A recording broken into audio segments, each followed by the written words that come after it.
As an academy owner, you work hard to build trust with your students, their parents, and your community. But trust isn't something you claim, it's something you prove and earn. That's where Academy Safe comes in. We help academies like yours stand out with verified safety standards. Background checks for all staff, U.S. Center for Safe Sports certification, concussion training, defibrillators on site, CPR, first aid and AED certification, security cameras, rank and lineage checks, and verification of business insurance. Join the trusted martial arts registry that's redefining safety throughout North America. Lead by example. Show parents you're accredited with Academy Safe.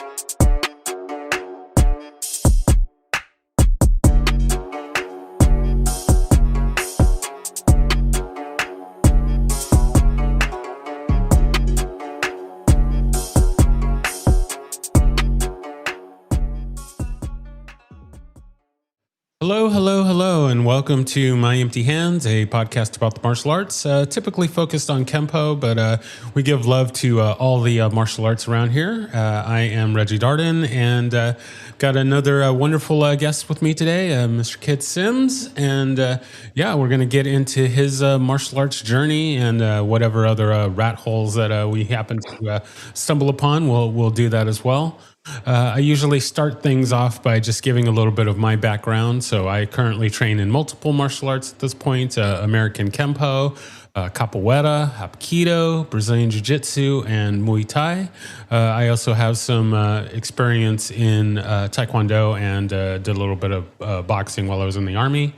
And that's my story, and I'm sticking to it. So now we're going to go ahead and turn it over to our guest here, and go ahead and tell us how did the martial arts find you, and where did it all begin, and we'll just kind of go from there. And then also I will also go ahead and throw in a little shameless plug in that we both train at Renzo Gracie DFW. So we are Jiu-Jitsu brothers, and we're going to just get into all the other good stuff as well. So let's go ahead and turn it over to you.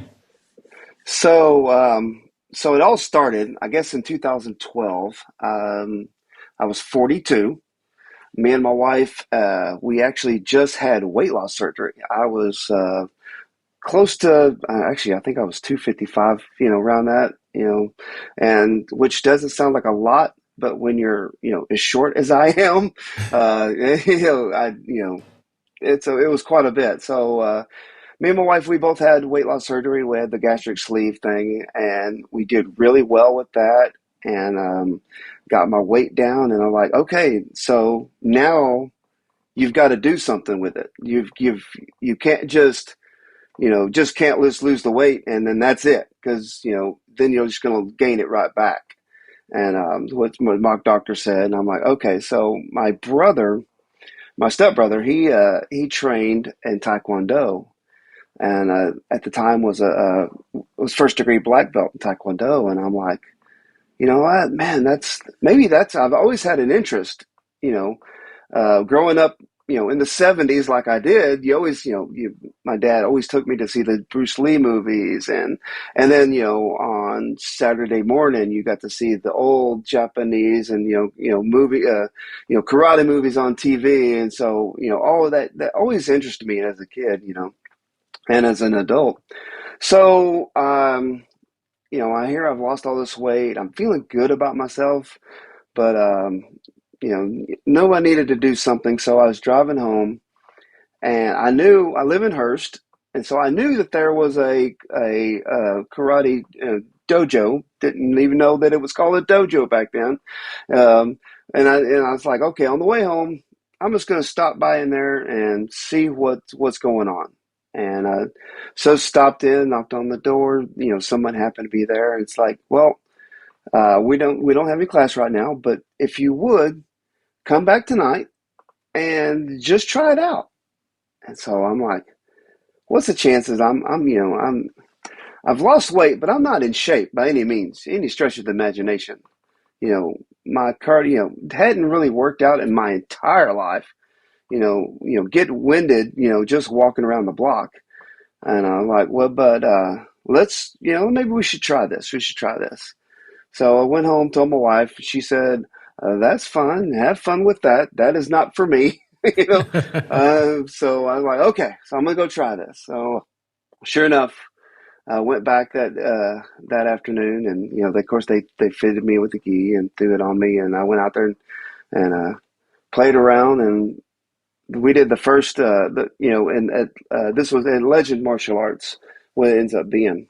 Um, and Chance Burleson was the instructor and, the owner of the Legend Martial Arts. Um, so went there, but then the way they conduct classes, you exercise good 15, 20 minutes part of the class. And so I'm doing this, and I'm like, and male ego, as much as I hate to admit that I have it, I try not to say I have it, but I am. But I don't like to be looking embarrassed in front of other people, especially other guys my age. And I'm just sitting there looking around, and like, so I'm trying everything I can to keep up with this class. And at one point, short the wind, the room started spinning, and then like I had to step off. And it was like, and he thought, after the class, Chance come up to me and goes, "Well, usually we have people puke on their first day, but you didn't puke, did you?" I'm like, "No, I didn't puke, but I did feel very lightheaded, and I had to take a drink of water." He said, "Yeah, that totally happens, totally happens." So anyway, um, knew at the very least this was no joke. This was something that was going to get me where I didn't even know I needed to be or wanted to be. And so started learning how to throw a correct punch. As a guy, I'm 40 at the time, 42 years old. I know how to throw a punch. No, you don't. No, you don't. No, you don't. Oh yeah, You, that's for you, sure. you think you do. You think you know how to stand. You think you know how to fight. No, you don't. No, you don't. And and I definitely didn't know how to kick. There was no no grace in my kicking. But so with throughout martial arts, so we started learning all that things. And then what was awesome about the that journey through Legends is he's not only teaching you how to punch, kick, duck, dive, all that stuff, but he also teaches you life skills through that. And at the time I didn't realize that that was equally as important as learning all the martial art part of it. And and we go on, and then we started doing kata, and I was me being me, and always kind of a little skeptical, but always willing to go along, but a little skeptical, and it's like, what is this? This is goofy. This is just goofy. And then I started thinking about it. I'm like, no, dummy, this is the art in martial arts. This is what this is it's training you to move, when to move, but it's the smoothness, it's the art of the martial arts. And so I went through I went through all that, and started progressing up the belts. I made it to at the time third degree brown belt. Um, went through a couple of tournaments and really had a good, good success, and had a lot of fun. Went and was an assistant instructor at the time, because at the time didn't have a lot of help, with the dojo, so they needed to rely on some of the lower belt instructors to teach some of the the lower students and stuff. So I was an assistant instructor for a while, and then we end up moving to Key West. We my job decided, they were going to do this massive layoff. Me and my wife both worked at the same place, so we decided to, go and move to Key West. So I'm thinking, okay, not a problem. I'll find a place there and continue my training. Yeah, and there was not really anything there. There was one school that taught, and I went in there a couple times, and it wasn't a bad school. Don't get me wrong, and the instructor was very phenomenal. it just, it was further away than I was, willing to drive. And it just, I didn't see that it was going to work out, and I didn't want to start something that I wasn't, in my mindset at that time was going to be able to finish. Yeah, it's not the right fit. Yeah, Every school. Something I've talked about before on this show is something that I heard that really stuck with me. And someone had mentioned not being afraid to quit. And yeah, from the initial sound of it, it's like, quit, or like, and it's not talking about, oh well, this is hard, I'm going to stop. It's right, being don't feel like you owe a particular teacher or a particular school something. Like, if it's not the right fit, then it's okay to go ahead and go to another school or find another teacher or something like that, and not be just locked into, oh well, this is the teacher that I'm going to be with, or this is the teacher I started with, or whatever that reasoning is. It's like, no, if it's not a right fit, then it's okay to go somewhere else. So. Yeah, and I mean, of course, I was probably a little jaded too, a little biased because, in my opinion, I was taught by the best instructor, ever. So, in Chance Burleson, and progressed with, like I said, with his dad, Pat Burleson. So, I was maybe a little biased, or a little, kind of holding other people to a greater standard than they should have been. But either way, it wasn't quite a fit. So, and we spent 7 years in Key West, living in Key West, where, and if anybody's ever been to Key West, it is a party town. It's they say it's a fishing town with a drinking problem. So we go there, and I own my own business, and I'm not working out. I'm drinking more than I probably should. I'm eating all the bad things because it's amazing food, but it's calories are going through the roof. So, and then owning my own business, I'm telling people what to do, other than doing a lot of telling people what to do, instead of me actually out there doing it and getting physical activity. So I started gaining my weight right back. Well, so then me and my wife made the decision after about 7 years to move back, closer to home in Dallas, Dallas Fort Worth area, my home. I said I wasn't ready to quite move to Texas, so we moved to Arkansas, in Bentonville, Arkansas. And so I was, doing that, and we decided went one Friday the 13th. We went and got get tattoos. Well, because I'm full of tattoos, big tattoo guy. And pretty much used to get one on every Friday the 13th, and had since 2014. So I went in to get the tattoo, and as I was coming out, I looked, and there was a Taekwondo dojang, right now nearby. And I was like, I told my wife, I said, I'm going to go walk over here and look in the window. She said, "Oh, here we go again." I said, "Yep, here we go again." And so I looked in the window, and I was looking. Yep, there's a nice size mat, and I said, "Okay." And I, knocked on the door, and they said, of course, same thing as, well, we don't have a class right now, but if you come back, this evening, we have our classes, and you're more than welcome to step on the mat and see how it goes. And I was like, okay. So sure enough, I come back, and I bring my Legends gi, which did not fit, in any stretch of the imagination. But I stuck it on, and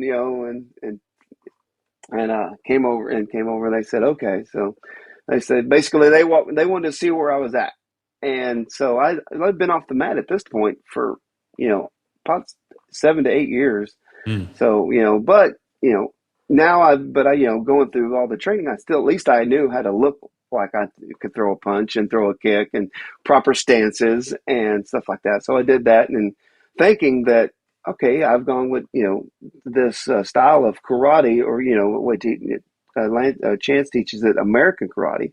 So to a form where it's Taekwondo, I was thinking, oh, I've seen them. It's the same thing. It's the same thing. No. So I throw my perfect, karate punch, and they're like, okay, no, I need you. You don't have to be so low. This, and this and that, and so I started working through. I'm like, okay, so they do things a little bit differently, but I think this could work. This feels like a home, and like I said, I've gained, not all my weight back, but a good portion of my weight back. So we got to do something, so and so went home, told my wife, "Yep, I'm gonna give it a shot. I'm gonna go to go their class." And um, like I said, when I left Legends to move to the Keys, I was a third degree brown belt, and so coming back into this system, granted, 7 years later, it was wild, um, but to their credit, they didn't start me as a white belt, but in which I would have been totally fine with, because this is different. But they did start me as a yellow belt, which is perfect because I know nothing of this system. The katas, we karate calls them katas and taekwondo calls them forms. Some of them were similar to what I learned, but even like I said, they called them the same thing, but they would change the moves up or here and there. But the way you perform them was completely different, and so this was a UTA style Taekwondo dojang, which they in karate when you do your forms, it's low stances. Your head should not should typically be the same level throughout the stand. You're developing power through uh, the entire kata, where this was now you're doing a sine wave and everything's a drop, everything's relaxed to a whip, Mm-hmm. and it was and it took me. In fact, I had to take an actual private class with the one of the instructors there. I was like, I am not getting this. My head is stuck too much into this one style but I want to do this, want to move forward. And so she was like, basically, we just broke everything down, and she took the time, and we, spent an hour, and it's like, okay, instead of just being steady, you got to be more fluid. I'm like, okay, and then and it was wild because it really helped my sparring. Now I've got two different things to pull from, you know, and really enjoyed it. Um, Made it all the way up to what they call first recommended black belt, which is there's three belts before you actually test for your black belt in that. It's about a 2 year program, where Legends was 3 to 4 years. This was so it's a little bit shorter, um, and but right, like I said, again, as right before I go to get my black belt, some life happens, and my wife tells me, or we had some situations going on where we needed to move back to Texas. So, and luckily, my wife was able to get her job back in Texas. My job was able to transfer me to Texas. So we came back to Dallas, basically moving right around the corner from where we lived before, um, in Hurst. So when that we knew that was coming, I immediately texted Chance and go, "Hey, just so you know, we're moving back." And he said, "Well, when are you coming?" I said, "I'll be there. I'll be back Tuesday." He said, "Wednesday, I expected you to be in my front door." I said, "Okay, I'm going to be there." So, and sure enough, like I said, went back and and I loved that the way he did it, but it was very intimidating the way he did it. Basically, I was, like I said, left as a third degree black belt. They didn't have third degree black belts in the new system, but he made me a second degree black belt, or excuse me, no, I'm sorry, a brown belt, third degree brown belt, moving back into second degree brown belt, but the whole curriculum has changed in that time, and so I think I might have been better off dropping down a little bit, but at the same point, if I could have, could have, should have, maybe and said, hey, I'm not going to test this go around. I want to, wait a little bit. Mm. And so I think I did. So I was back for, I think, 2 belt cycles and loving it. Had already picked out my mentor. If anybody knows their program, when you start working towards your black belts, you pick out your mentor, and he works with you one on one, and to make sure that you're ready before you even step foot. Excuse me. Even step foot, getting ready for a before your black belt test. Because if anybody's been to a Legends black belt test, it's grueling. It's several hours. You perform everything from white belt curriculum all the way up, to black belt curriculum, and then that's now we're just getting started, because now you get to go spar for 15 rounds, and then the one on one, and then the last 2-on-1, and then we're gonna do a 5-minute grapple, and if everybody looks like they're still alive at the end of that 5-minute grapple, we're going to grapple again. We're going to do another 5-minute grapple. So I'm getting myself mentally, prepared for this, uh, you know, and I was like, man, getting excited because I'm finally going to, after all these years, started in when I was 42. We left almost 3 years later when I was 45 to go to the Keys. So I came really close, but wasn't there. Um, came back, and now I'm back at Legends, and I'm preparing for this. But as my black belt, not uh, coming to an end, but at least a crescendo, at least a good point, a mile marker, as they say. And so when that happened, I think said, so I'm getting ready, and then was in I had a major car wreck. Mm. So April of last year, I have a Jeep Gladiator, and we can get into all that later if you want. How it's Ninja Turtle themed. Yeah. But I was yeah, just thinking, yeah, oh yeah, you have that. yeah. So we'll get into that one. But so we just dropped it off to get. I was having a lift kit put on it and tires and wheels, and my son was driving, and we were dropped it off in Saginaw, and we're coming back to Hearst to drop me off, and we're on Loop 820. If anybody's familiar with the north, there's a big loop that runs around Fort Worth, and it's always traffic. It's called Loop 820, and we were coming on that, and all of a sudden traffic came to a complete stop on the highway, and a big service truck, a big 550 service truck that was behind my son, did not stop and plowed into what was his little Hyundai Elantra sports car thing. At the time, didn't think I was hurt. I cut my face up pretty good because I bounced my face off the A pillar of the Oh my. car. My glasses, I had sunglasses on. They cut my face open pretty good.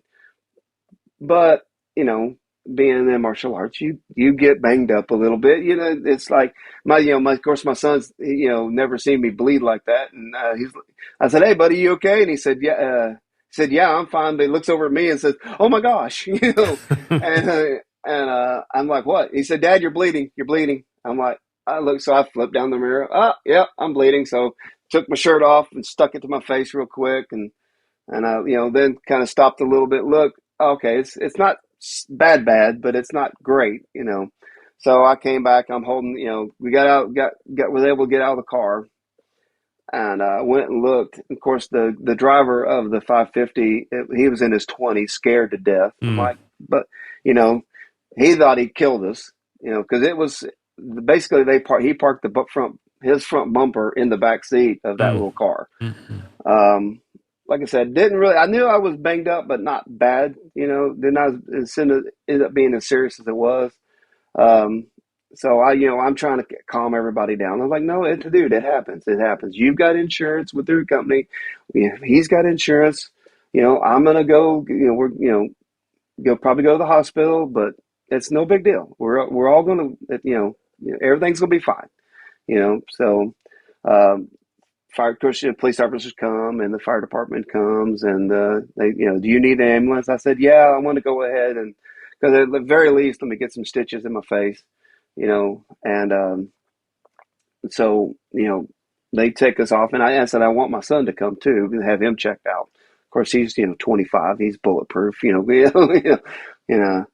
Anyway, so and of course I thought I was, so anyway, I go to get my stitched up, everything, and afterwards I'm starting to, you wake up the next morning, you feel like what happened, you feel like you got hit by a Yeah, you got hit by a you, truck. So. but yeah, you feel like you got hit by a 550 truck, 550 Ford truck, and but I was noticing fogginess in my head and some stuff. And so basically, I took about a week off from training and came back. I still had black eyes my first time back. Yeah, my face, it went full on, two black eyes, um, and started, you know, trying to, like I said, just learning the stuff and realize when I would do my spins, Mm-hmm. I couldn't spin. I'd come back and I'm like, I'm dizzy, instantly dizzy. Tried to spar, and I even told the guys, "Hey, you can hit me in the head, but let's dial it back a little bit. Don't try to knock my head off, and let me see what's going to happen." And luck, the guys that I was sparring with were gracious, and I mean, literally just touching my head. Mm-hmm. And woke up the next morning, my head was pounded. Mm. Felt like I went up against Conor McGregor. I mean, just I'm like, oh man, so I took some more time off. I think I came back once, tried it, and ended up having to sit down halfway through the class. So went to Chance and said, man, I right now I can't continue. He said, yeah, no, you're not going to continue. And I said, because I think right now you're doing more harm to yourself than good. And I said, okay. And I'm sitting there, man, that's like, my tried the first round, didn't make it. And, life happened. Went to Arkansas, life happened. And now here I am again, life happened. And so getting so close to, getting ready to, making that black belt trip. And he said, well, just because you take a pause doesn't mean your journey's over. I said, it's like, yeah. In my mind, I'm thinking, man, I know what's going to happen. I'm going to sit on the couch. I'm going to get fat again. And then that's it. That's it. Here I am. I'm 55 at the time. Um, you know, I can't, going to the gym. It was, unless you go with somebody, trust me, taking myself to the gym, Yeah. I can't get motivated enough. There's not enough rock and roll music that I can pump through my headphones to keep me motivated to sit there and, just pump weights and do cardio and stuff. I need actual, martial arts to keep me doing that stuff. So we sat down and he gave me two options. He said, okay, I know, he goes, and Chance knows me. He said, what I want you to do, I want you to explore two options for yourself. I said, he goes, either I want you to there was a Muay Thai, a low contact Muay Thai school that he turned me on to. I was like, okay. He said, or go to Enzo Gracie Jiu Jitsu. And he said, and if anybody that knows anything about Legends is they don't just teach karate, and what we refer to as American karate, but they dabble in Kale and they dabble in jujitsu. For you're not going to get the same level as you would at a full Brazilian jiu-jitsu school. You're gonna, you get a little bit of water, not watered down. That's a bad term, but you get just the little glimpse of what it looks like and what it feels like. So I decided to go ahead and go because I knew Professor Phillips from before. Mm. And he was good friends with my parents. Went and actually they were in the same motorcycle club as my parents. Oh, So okay. and he actually, when I was down at the Keys, came in to visit me down at the Keys. And so I had, a little bit of prior relationship with him. Um, and I, of course, ch- uh, through chance, would start watching the podcast that they do, and was turned on and, met Jimmy through that, Jimmy Klaus. So I'm like, okay, I think, and I've always liked, being a kind of a stocky, you know, heavy kid, man, I was always good at wrestling. I always, in fact, when you get in get in the school barnyard fights, you try to get it to the ground because you know, like I said, because I'm stocky, so I can always, wrestle. So, or at least I thought, so so I go there and instantly like, oh yeah, this is my new gym. So, um, this is, like I said, loving it till I'm like, okay, I could see now. I'm 50. I'm 56 now, years old. I've been doing it since November. I don't have aspirations of seeing myself as a black belt in jiu-jitsu. Now, not saying I'm gonna keep working toward that goal, but it's different, as you know. The belt structure is completely different. It's not like, okay, we're going to take 2 months. We're going to stuff this curriculum, then that curriculum, and this one, and then that, and then you're going to take a test to show that you know all these moves. And if you can do that, you get your belt. It's, as you well know, jiu-jitsu is not that way. It's no, you wrestle and you grapple, and when you show to your instructor, that you've earned a stripe, they'll call you up at the end of class. Guess what? You've earned your stripe. Or in my case, you probably need a little more work, so I, and that's what's neat about this system is, you know, a I get anxiety during test. You Hmm. know, I typically performed well, but I mean, it's like me and shots. I can't, just get that stupid anxiety, Yeah. before, I'm getting myself worked up. You're trying to deep breath and, you work through all your moves, and, try to keep yourself calm and, perform your katas in your head and all that stuff. And then when it finally goes, then your brain takes over, and like, we got this, muscle memory takes over and we got this and you perform. But there's that anxiety where your jujitsu is, every day is a test. Every day.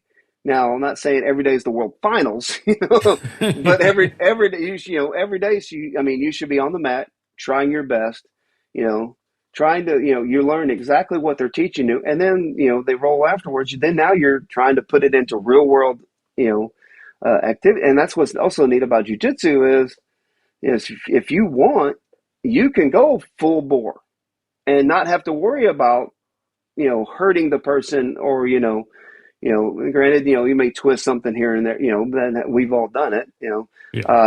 on your, but you don't necessarily have to, the person's not going to walk away with a concussion.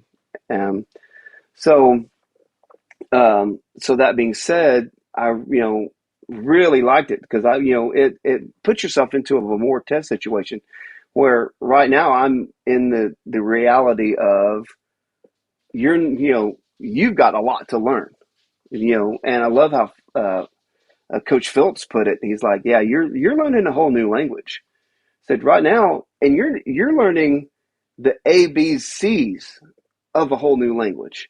So we're not even to the point where you're making words. We're to the what an A is, what a B is, what a C is, and maybe what those letters start. What words those letters start with. But in a little bit you'll be making words. And then we'll teach you what those words mean. And then, a little bit, then we're going to make sentences out of those words. And you go from transitions to positions to control to submissions. And then you learn, all that. And then when you learn sentences, now we're learning paragraphs. And so, and by the time you you get up to a black belt or second degree, but a third degree, now we're writing complete stories. But right now, you're a 3-year old learning what an A looks like, a B looks like. So don't think that, when you roll with that blue belt, well, he's just one belt ahead of me. Well, no, he's 2 to 3 years ahead of you. So and his experience level, where 2 to 3 years in most other forms, you're a black belt. Where this is, no, you're at the next, just at the little bit higher level. You've got several more steps to go. And I think what's nice about jiu-jitsu is that mentality for me is like, I think that black belt gold is so far out there, I don't even know, it's like, think about it, where the other was like, okay, in, 2 to 3, 4 years from now, this is the goal. This is where we're headed. But, where jiu-jitsu, it's like, okay, I just, I like to get a stripe, maybe is today the day I get a stripe is that, and then as it's what's, different and wild about it. Yeah. It's like, and you never know. Like I said, it's what's neat. So that keeps you showing up, keeps you showing up. Exactly. It's like, because like I said, it's today the day that I get my, my first stripe, So I really enjoy, and the instructors, Professor Greg, the owner and the head, so with my, I got a major concussion. I don't think I mentioned that, but I got a major concussion out of the accident, which I have dyslexia I've always had dyslexia as a child, and which screws up my left and my right. I'm old, which means my hearing sucks now. So literally, and so Professor Greg, when he first started training me, he said, "All right, take your left elbow and and move it to the ground." And if I couldn't see him, I couldn't read his lips. And then he's telling me my left, and I'm upside down and turned sideways, and I'm trying to remember in my head which one's my left one, And so now, Lord bless him, what he does, literally, he will grab if what he wants me to move, he'll grab it and he said, "I want you to put it here," and then he'll put it back to where I had it. And then I'm like, "Oh, okay." And then, he is telling me too, but he's actually physically moving me. So, and it clicks to me so much faster. And I, the last 2 classes, he started doing that when he would come over and see me doing something wrong, he would basically physically move me and, showing me. And I was like, man, I know why he's doing it, because he's getting frustrated because he's like telling me to move my left elbow and I'm moving my right elbow, Mm-hmm. But like I said, I'm so blessed, to, discover Enzo and, and the instructors there. I was having a great time with it. I think, like I said, I love how the curriculum is, and how it's progressing, and one day I plan on hopefully get my first stripe, and then, going on and moving on further. So anyway, Very nice. so that's my journey that I'm at right now, Very nice. Yeah, no, I love that. I mean, when we met, I didn't know that you had trained trained in something else, and trained with a former guest of the show, Chance Carlson. And yeah, I love how that there's that connection, and it's a small world, and we're all connected and stuff. But yeah, something that you mentioned that I love about jiu-jitsu, as much as I train in multiple arts, and as much as I love reach for the black belt, it's nice in jiu-jitsu that even though we still all want to get to the black belt one day, because there isn't that same sort of progression that you see in a lot of the other arts, and not knocking them or anything like that, but no, it's just different. Because it takes so much longer in jiu-jitsu to get to a black belt. There's kind of less emphasis on, hey, I need to, just like you mentioned, I need to learn this curriculum so that I can Yeah. get my black belt in 2 years or whatever the case is. And Right. instead, it's just about just keep showing up, and you'll get there. You'll get to whatever point when you get there. It's Yeah. just really all about being. And Jimmy and Professor Phillips say this a lot. It's just about being better than you were yesterday. Right. It's Yeah. not really about getting to the black belt or getting to a blue belt or whatever. It's just, am I better today than I was yesterday? And and just like you said, we're tested every day, Right. just by showing up, working the material that's shown, and then getting into the roles, and just doing our best, and just trying to apply that, and you start seeing it as you go along. I know in my journey, I still feel like I don't know what I'm doing, and for a good part of it, I don't know what I'm doing, Yeah. but I am now getting to the point, I guess. I guess I'm at about a year and a half training at Henzo's at this point, and I am now starting to see the progression. I am starting to get to points where it's like, oh well, I'm defending. I'm able to just defend this move, and Yeah. I'm still going to get submitted. I mean that's a Right. given. Yeah. Tap once, tap early, tap often. That's Yeah. my motto. Amen. But it's now I'm starting to kind of see things, and starting to kind of build a little bit of a strategy, and I'm not just completely lost in the water, and so it's coming, and it just takes time, building that brick by brick, and I love that, and Yeah. it's And just a different it's also experience. too, it's like, um, you can't, like I said, you don't have to be just good on one day, you know, you don't have to, be good on test day, you have to be good, you know, and not saying that that's how, but, that's how it is in other forms. Um, but, being, I mean, you have to, like you said, you have to show every day there, like I said, they may be looking at you that day for, okay, is he ready? You don't know, and you won't know, and that's what I really like about this, and it's kind of, it's neat. So you go in every day like, okay, maybe today's the day, feeling really good about myself. Nope, wasn't today. Maybe next day, maybe next day. So yeah, I really, really like all that, Very nice, very nice, very nice. So, so kind of, I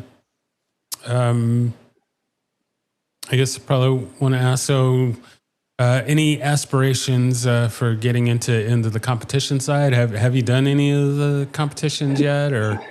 So I really enjoyed the tournaments when I was at Legends in my early years. Um, to the simple answer is yes.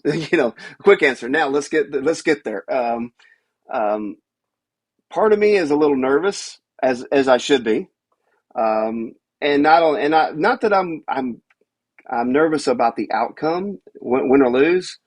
You know, I yes, I am competitive. I mean, I will admit, I mean, most guys are, and actually most people are, I should say.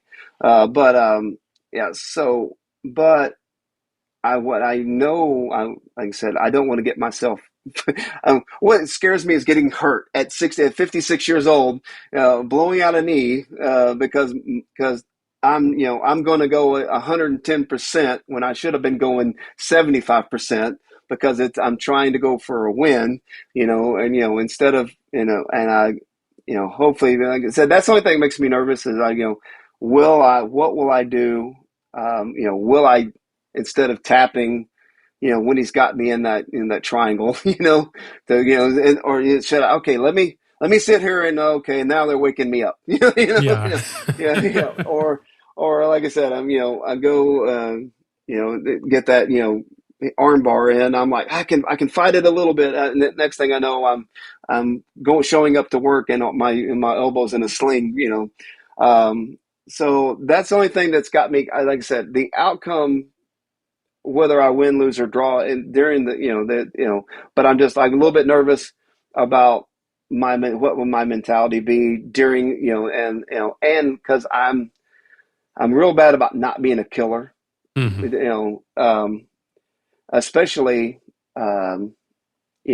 when doing sparring and, we had gloves on, we had hair protection, we had mouth guards, we had shin guards. Some even guys wore chest protectors. So you could go a good 90%, Mm-hmm. in this. And jiu-jitsu is, especially in tournaments, we're going 100. And if you don't like that, it's real simple, Yeah. you Yeah. know. And so I know I've seen when I roll with, especially in class, and we roll after class, um, you know, especially with, and I probably should do it too. I wouldn't say I'm not doing wrong, but I'm also, being in a tournament situation, would I go to that 100%, Mm-hmm. and putting that guy in a really uncomfortable situation, putting all my weight on him, and, getting that arm and going across his face to get the triangle, and all the things that we have, we do to get the position, to get the submission, and it was like, but I just want him to be my friend afterwards, so, and so like I said, I think I need to go into a tournament situation, you know, and most likely, yes, I will go. In fact, Jimmy asked me that, um, you know, and said, "Are you thinking about it?" And yeah, I'm thinking. So, so the question is, yeah. So I'm just not sure when that will, Gotcha. probably when I'm feel a little more confident in my jujitsu. I'm doing okay with the guys in class, and I roll with, and then but there's only a couple of guys my age and my weight, and Yeah. with my experience, to match me up directly and see where I'm at. Yeah. Um, there's a couple, and those guys kicked my butt. Yeah. But anyway, but yeah, that's so yeah. I would think I would, I would definitely enjoy it. Just a little bit nervous about it. Gotcha. Yeah. No, I can relate. Yeah, I did my well, starting off, I didn't even I was like, yeah, I have no interest in competing and doing that. But I did go ahead and do my first tournament. I guess that was back in September. Oh Uh, yeah, and yeah, it was full of nerves and all of that, as one would be. And yeah, I got my butt handed to me, and I yeah, made some wrong decisions, and I got arm barred, and I probably should have tapped a little bit earlier than I did, and there were some things. Actually, I guess about 2 weeks before the yeah. tournament, I actually popped a rib. I was rolling with Professor Phillip, and we fell to the mat, and then I hit it, and I kind of heard and felt something pop. Yeah, And yeah, it turned out it was my rib, and so I was kind of still recovering from that, and I was a little worried going into the tournament that I mean, it was kind of healed up for the most part, but it was still kind of painful and stuff. And I was just a little worried that I was going to pop it again while we were yeah, going. But so I was really trying to kind of protect that side and whatnot. But yeah. it still worked out. I mean, I didn't win my matches, but that's okay. Nope. It's a learning experience and whatnot. And I definitely got a taste for it. I have yet to compete again, but I definitely will do another one. I just need to kind of find the right time and in my skills, and then also as it goes, once we start getting up there a little bit, got got another injury. My knee has been kind of messed up for a while, so Yeah. still trying to kind of figure out where I want to get back into it again. But I will Yeah. definitely do it again. But I would say for anyone out there that's in I guess any art, but definitely in jujitsu, at least try out a competition at least once. If it's not your thing, then there's nothing wrong with that. That's fine. Just go ahead and move on. But I would say at least try it once so that you can say hey I did it, and You're right. I either loved it or I didn't love it, or whatever the case is. So Yeah. that's kind of my thing. But Yeah. Like I said, so you said in September you went to the tournament. Well, I'm going to tell you, you beat me in the tournament because you were there. yeah, You beat 99% of the whole population. Because you were exactly, there. exactly. Whatever happened at the actual tournament, you beat everybody that wasn't at the tournament. So and then that's what also, like, I mean, it's the old cliche, telling people to just get off the couch. Well, it's the same could be true for tournaments too and stuff like that. You gotta. I think it's really needs to be part of it, because yeah, you can roll with the guys that you're in class with, but until you um, put it up against somebody you don't know, and you're really putting it up against you don't know, will your instincts kick in? Will your training kick in and stuff? So yeah, so I will. I plan on it. Do I know when? I probably end up going to watch this next tournament, and just go watch it, and at least I can see what it's see what it's about, see how it's how it works, before before my like I said, the first just showing up, never seen anyone before. I I I think I'd rather at least go look at one, watch my fellow classmates, go through the process and see how that process is. So that'd be one less thing when I decide to go that I have to worry about. Yeah, Well, yeah. so No, I feel you. I feel you. That's a great plan. I like it. I like it. All right. So we're going to go ahead and move into what I call our lightning round here. So I got a few little all right. questions here as we head towards wrapping up here. So the first question being, do you have a favorite technique? Um, Not yet, but I would say I am better at side control um, than most other positions. And of course, and then choke, any kind of choke. I tend to attack the head a lot. Hmm. That's if either not necessarily to go for the choke, but at the very least, I'm going to distract you. Hmm. You're going to be thinking about the fact that I'm up there around your neck a lot. So that's usually my go-to move. So yeah. Very nice. Very nice. I like it. All right. Next question. Do you have a favorite kata, form, pumse, whatever term you want to use? Uh, Man, I'm trying to remember. I did perform one in a video competition that I won first in, Oh, and I nice. cannot remember. And I cannot remember the name of it. Oh, I feel bad. It No, no was a. It was worries. a. No It was worries. a taekwondo. It was a taekwondo. So I should remember it because it wasn't that long ago. But remember, I got hit in the head. No worries, no worries, no worries. All right, we'll move on to the next question. Do you have a favorite weapon? Oh man. So Teenage Mutant Ninja Turtles is my jam. Here lately, Raphael is my guy.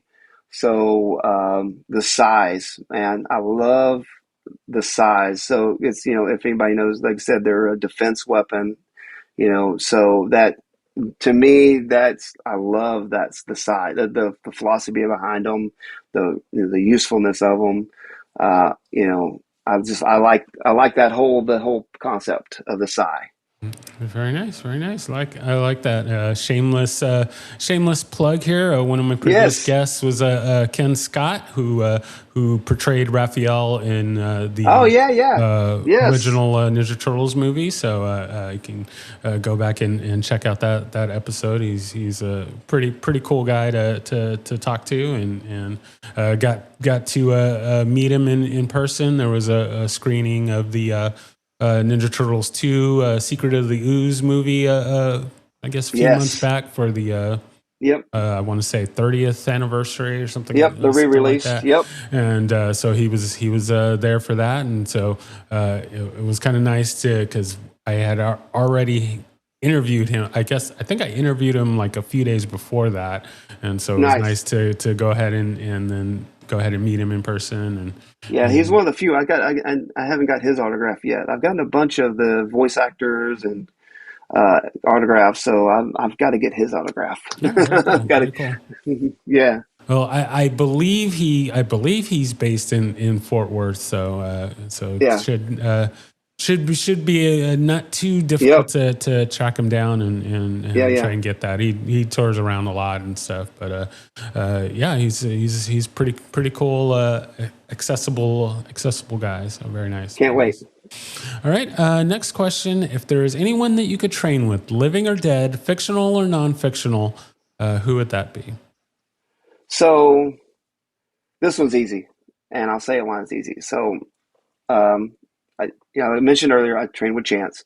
Uh, Everybody knows his dad is Pat Burleson, and if you know Pat Burleson, everybody knows he was great friends with and worked with Chuck Norris. Um, so there is no, I got to like, hi, meet him. And when they were filming Texas Walker Ranger, Walker Texas Ranger at the Fort Worth courthouse when was there for a friend. And I just happened to be there when they were filming. So I got to see him, and he stopped and said hi to a couple of us.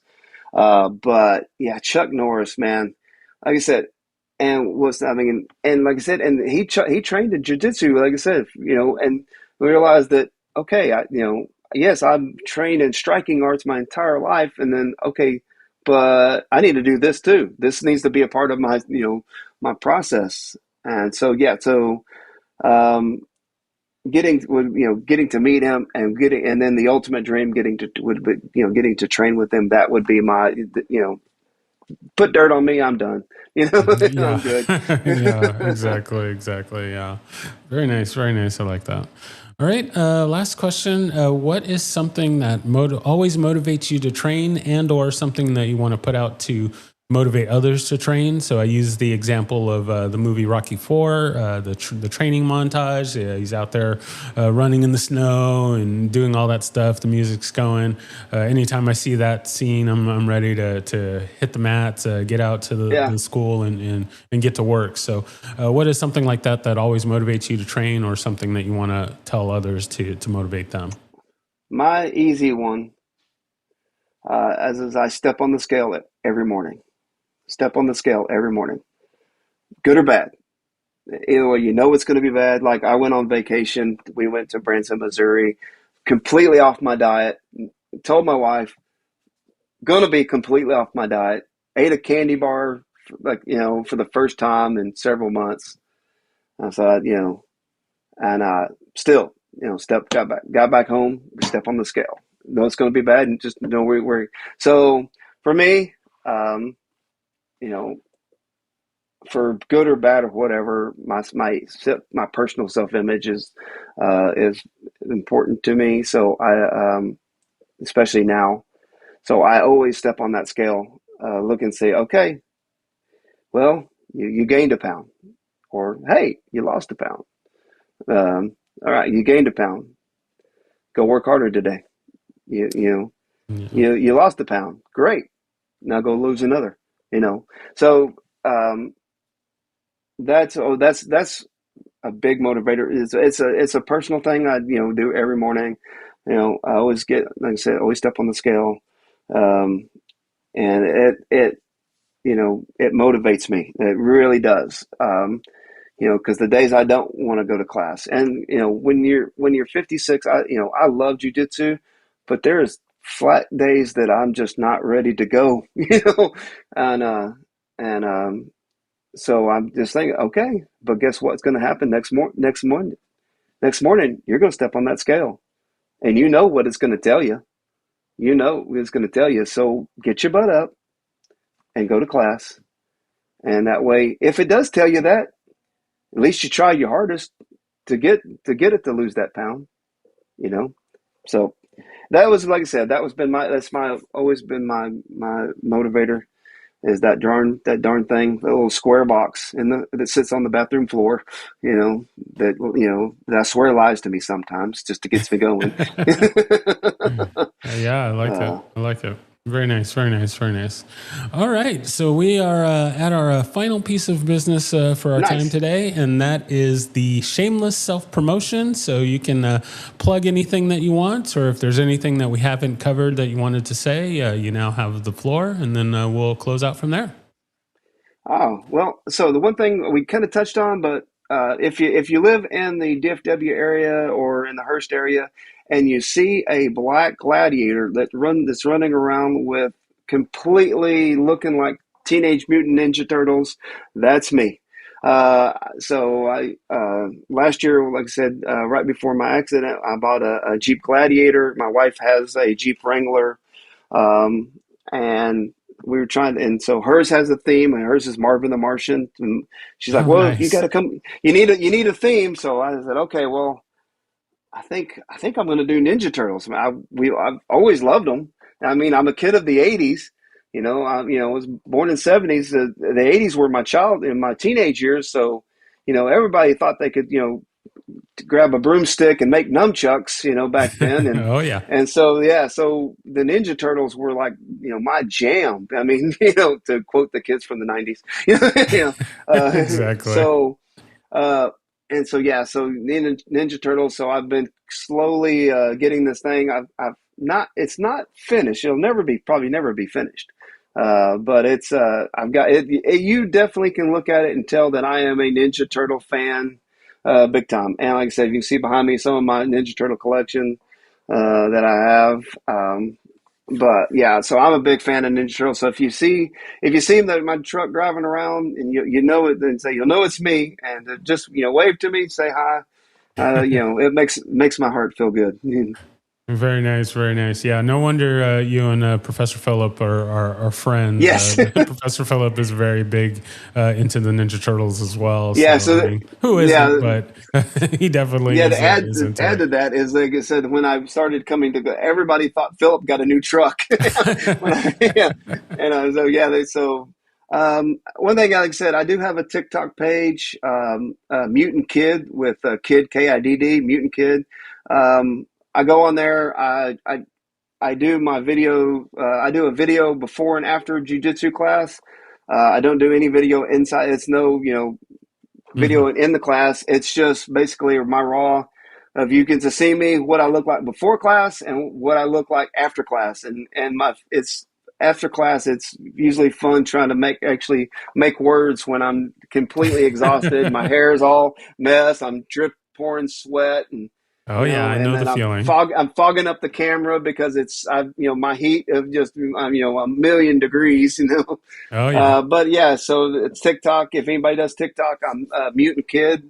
You can go and see my Jeep on there too as well, and see us on our Jeep adventures as well. So anyway, Very cool. that would Yeah, very cool. I'll include links to those on the show notes, nice. so we can get folks following you. I'm going to go ahead and add to the shameless self promotion, and once again bring up Henzo Gracie DFW, Definitely, the Jiu-Jitsu school and Muay Thai school that we train at, and it's a great place. So if you're in the Dallas Fort Worth area, come on down and train with us. definitely. I'm also going to throw out a plug for Legends Martial Arts. Chance Yes. as I mentioned before, a previous guest. Actually, a number of our training brothers have been a previous guest. Professor Philip, Professor Greg, Chance, Jimmy. So we can catch their episodes. Yeah. On that, and but yeah, Legends Martial Arts, they got a great program there, and a lot of good stuff going on there. And I'm also going to throw out a plug for their podcast, the Legends and Dragons podcast. Awesome. Definitely awesome podcast. Been on a few times, and I believe that you're going to be on at some point on the show. So look forward to that, and I'll try and remember to put links for all that stuff in there as well. So nice. So that's going to be our time for today. I thank you so much for being on and sharing your story. Thank you for having me. You of course have an open invitation to be on any other time and in the future, and we can get into some more topics and some more parts of your story. And just once again, I thank you for being on, and I can't wait to share this with the listeners, viewers, followers, and Ninja Turtle fans, and all those other people. So yes, well, once again, thank you, and we'll talk again soon. Thank you, sir. Thank you very much.